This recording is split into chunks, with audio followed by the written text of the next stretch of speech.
On April 20th, ScheerPost writer and editor Max Jones went to a panel hosting the former Prime Minister of the United Kingdom, Gordon Brown, who was Prime Minister of the UK from 2007 to 2010. And during the panel, Max asked a question regarding Brown's assertion that Vladimir Putin needs to be tried as a war criminal. Max pressed the former prime minister about the US's role in the 2014 maiden coup that led to Putin's invasion of Ukraine and why Bush isn't also labeled a war criminal over the invasion of Iraq. Let's watch. Hi, Prime Minister. Thank you for taking the time to speak with us today. It's very much appreciated.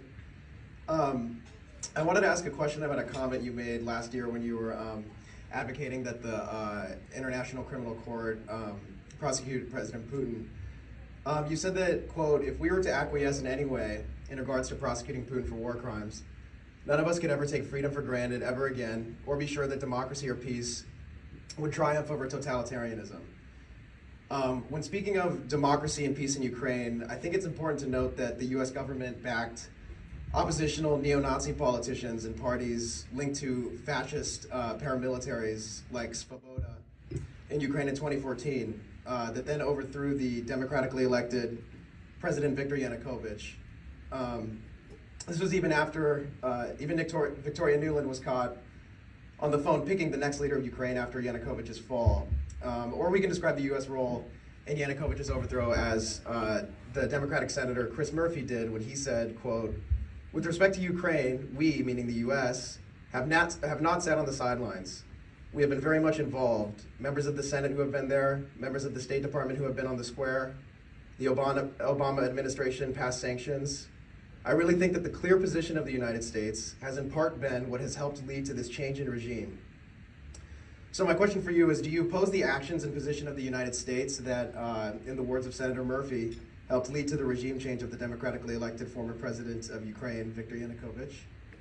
Well, what I was talking about last year was about the crime of aggression. That's what I was talking about.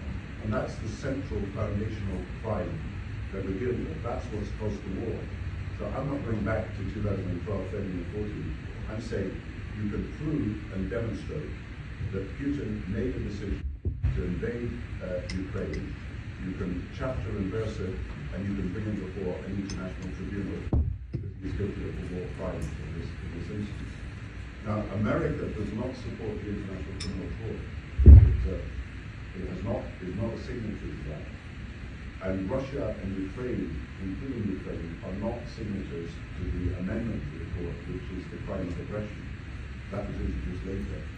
So what you have to do is create a special tribunal, like at Nuremberg, dealing with the war crimes of the Nazis and the Japanese war crimes in the criminal court in Tokyo. And that's what I think we should do. The powers should get together. We should hold Putin accountable.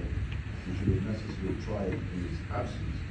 Because the key question here, and I know you've got other information you want to bring to us, but the key question here is if you allow a crime of aggression to go unpunished, take no action that holds someone responsible, then this will happen again.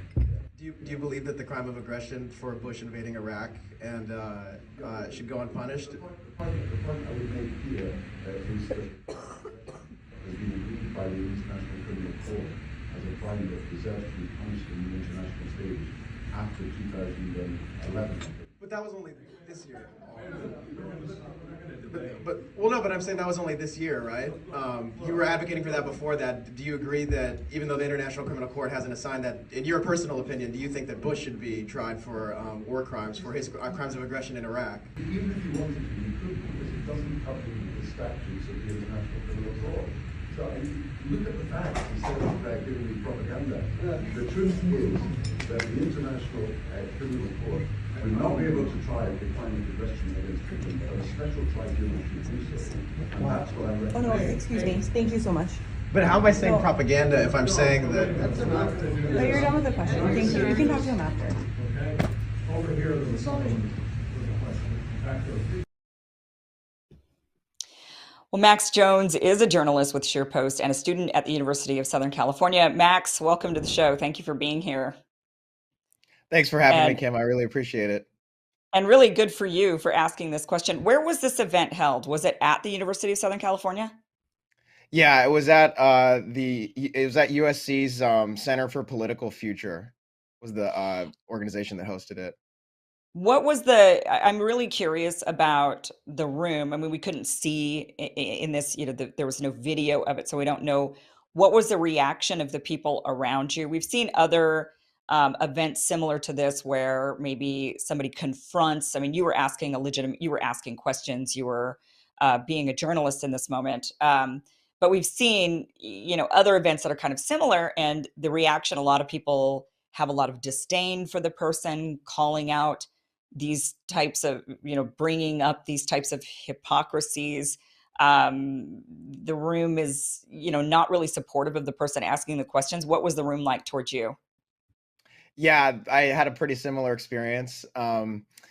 Uh, I felt as soon as I think I said fascist paramilitaries or neo-Nazi politicians, I felt a lot of heads turn, and kind of give me dirty looks.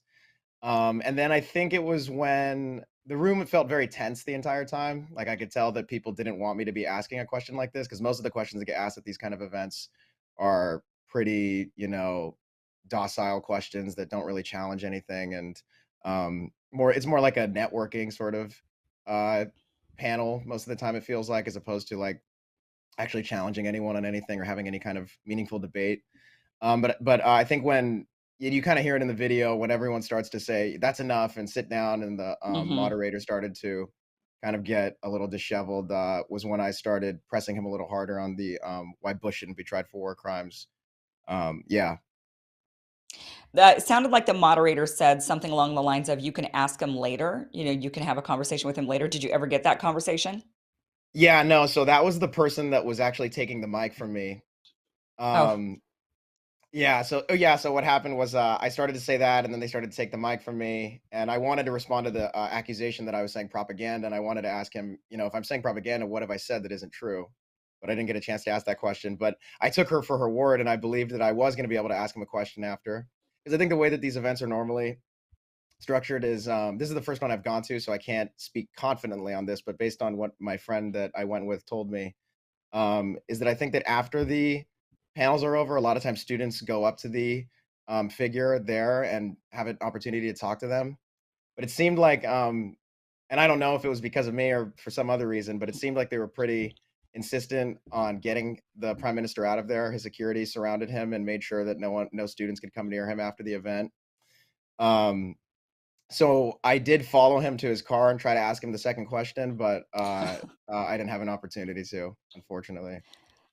Yeah, it's really interesting that he points out, in his answer to you, he says, we can't let this go unpunished. And he's talking about Putin's invasion of Ukraine. And he's saying, we can't let these types of aggressions go unpunished, because then what will happen? They'll do it again. That has really been, I think, the really the verbiage around this entire reasoning for NATO's strong pushback or really engagement with Russia on this, is this idea that, well, if we don't stop them now, if we don't stop Russia now, if we don't stop Putin now, then they're just going to continue and grow and grow and expand until they get all of these other countries. So if that's the logic, then it's a really good point to bring up George Bush, because yes, he invaded Iraq, and actually you could almost use him as an example, and he did do it. There was continued aggression by the US military. We've seen, obviously with Afghanistan, and then into Syria, and all around, uh, various different places. And even now saying that we're going to continue on being very aggressive, adding bases into the, surrounding China. So we're Right. getting, it's really kind of a showcasing this. But it's really interesting that his response was, we're only talking about crimes since 2011.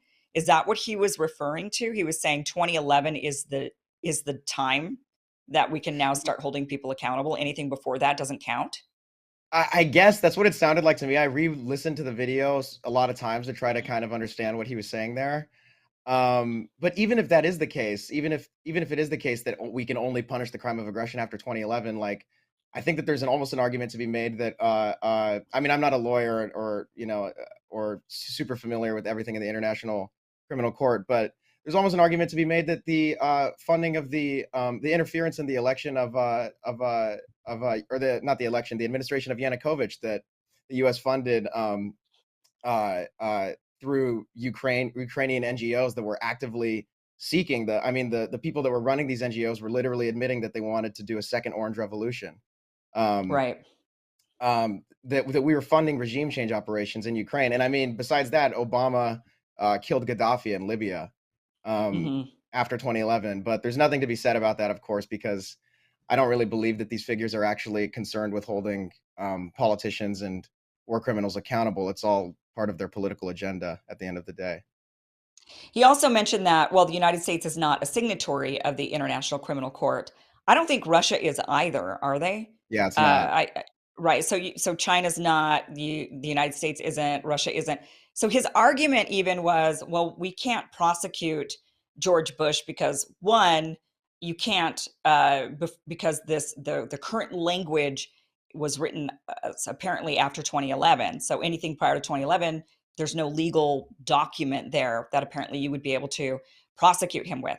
But at the same time, he's also kind of alluding to, but the United States is also not a signatory of the International Criminal Court. So therefore, they wouldn't be held accountable to the International Criminal Court standards. Well, then why would Russia be? I mean, Yeah, there's that double standard. I mean, if Russia's also not a signatory to the International Criminal Court, then how are they being held accountable to a document they never signed, to an agreement they never agreed to? If that's the logic that we're using for why American leaders and military commanders can't also be held accountable, it just seems the twisted logic in all of it. Really, good for you for exposing that twisted logic, because we're hearing this all the time with these people. yeah. Um, Question about you being at the University of Southern California. Is there any anti-war movement rising up at all amongst the students, amongst younger people? Just really curious if there's a push away from these endless wars. Not at USC. Absolutely not at USC. The kind of culture around Russia Ukraine at USC is like I don't think anyone wants to talk about it. From the times that I've brought it up to friends or and this is just my anecdotal experience, but the times that I bring it up in class or to friends or in any kind of environment, it seems that people want to stop talking about it as soon as possible, unless you're talking about it from like the perspective of the New York Times or the mainstream media, where you're just saying the parroting the same talking points that someone like Gordon Brown would say. But if you as soon as you start to challenge anyone on anything or the mainstream narrative, it quickly becomes uncomfortable, and you can tell that people aren't really interested in talking about it. And I think that that was kind of exemplified at this panel. And to me, it signifies like this kind of transition, at least in like elite institutions like USC, where it seems there's a shift away from caring about education at all. Because I mean, to me, like Hmm. education is all about debate, and like he called me I was saying I was doing propaganda. Well, it's like okay, well then engage me on the propaganda and tell me how I'm Right. lying. But instead, the answer is to like shut people down and to not talk about these things. And it seems to me like the university is kind of shifting away from an institution of being about education and learning and debate to just being about careerism and trying to network and get jobs and training people to This enter is these professional industries. Yeah. Yeah, this is really, really depressing. And the reason why it's incredibly depressing and why I wanted to ask that question is because typically, historically, it was the college kids that were anti war. It was the universities that were filled with the movements to halt wars, the Vietnam War. It was the young voices who were actually rising up and saying, we don't want this.